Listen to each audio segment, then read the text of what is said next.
Cough medicine is another common spill that you may run into. Of course, there are quite a few ingredients in there that can create a problem for you. Here's one example where I have spilled some Vicks NyQuil cough syrup.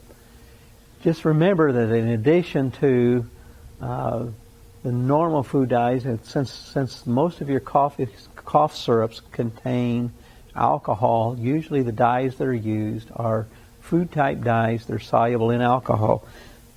And it's a syrup, so the first thing we need to do is thoroughly extract and rinse it out. Red cough syrup, which is more of our normal type of cough syrup. Then we would simply rinse it out, get it as dry as possible. Then we just simply treat it with just as we did with Kool-Aid. However, if it's yellow cough syrup, then we have to use Stain Magic.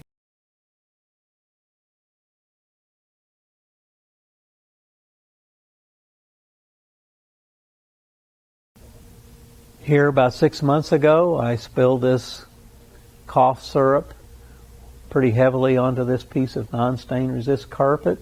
Again, step one is always extract, remove all foreign materials. And one of the reasons we want to do that is to make sure we don't create a problem with the heat that we're going to be using. Don't want to caramelize any sugars or anything like that, make things difficult.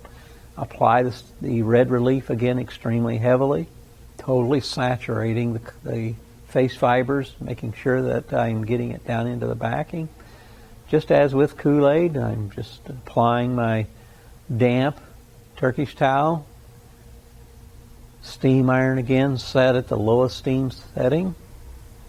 We'll go through the same basic procedure. We won't spend a lot of time at it because it's basically the same as the Kool-Aid.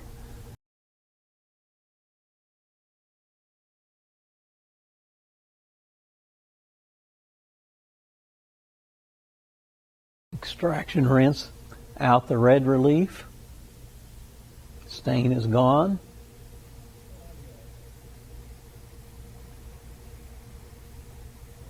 Dry blot. The stain is gone.